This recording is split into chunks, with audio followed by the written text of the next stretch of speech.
Mid-morning, and Mrs. Thatcher was celebrating the great joy of Nelson Mandela's release, but a celebration mixed with defiance over sanctions against South Africa, sanctions which the Prime Minister wants to ease or lift altogether.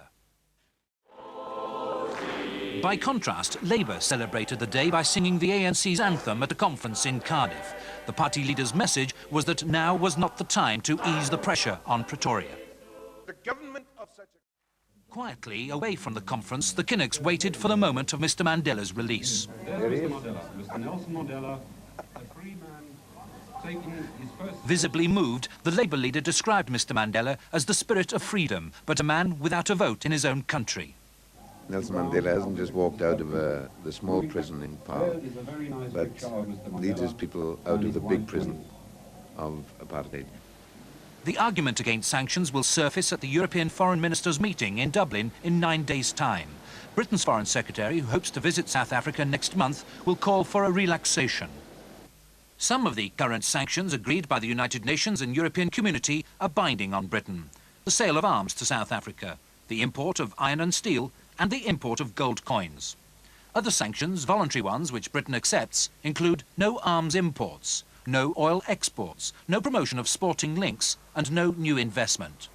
Sanctions affecting tourist and cultural and scientific links with South Africa have already been abandoned by the British government. But Mrs. Thatcher now wants to lift the ban on new investment to help South Africa's ailing economy. Her critics couldn't disagree more. What Mr. Mandela and his colleagues now say, I think, should weigh heavily with us. And their clear view is that this is not a moment. Tonight, the Prime Minister, having heard Nelson Mandela's call for continuing sanctions against South Africa, abruptly cancelled a news conference. Suddenly, the joy of Mr. Mandela's release seemed soured. The Prime Minister...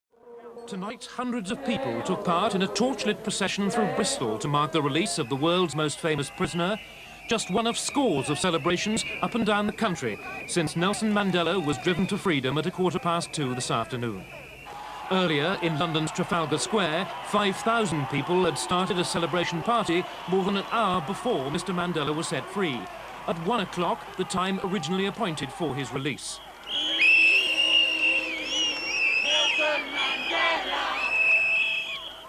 Unaware that the ANC leader was still within the prison walls, they danced, sang and chanted outside the South African embassy, and kept it up for another 75 minutes until they heard that Mr. Mandela really had left jail. Most happiest moment of our lives. We've been waiting for it for 27 years.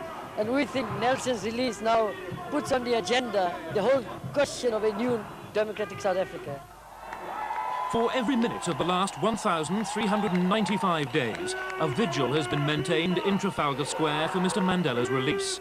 After almost 4 years, the protest will go on for the time being. It's another battle now about majority rule, and that's the next one to fight. But for the... All over Britain, the long-awaited television pictures of Mr. Mandela's release were greeted with delight. There were large gatherings, as here in Manchester, and smaller ones, such as here in Ipswich. All, though, were equally enthusiastic. The bells of York Minster were among many that rang forth throughout Britain. Viva Nelson Mandela! Long into this evening, crowds braved the cold in Trafalgar Square, where Archbishop Trevor Huddleston, the president of the anti-apartheid movement, and the Commonwealth Secretary-General were among those celebrating. I know that there is celebration all over. Sir Sonny reminded the revellers pressure for reform must be maintained on the South African government, and there must be no question of sanctions being lifted yet.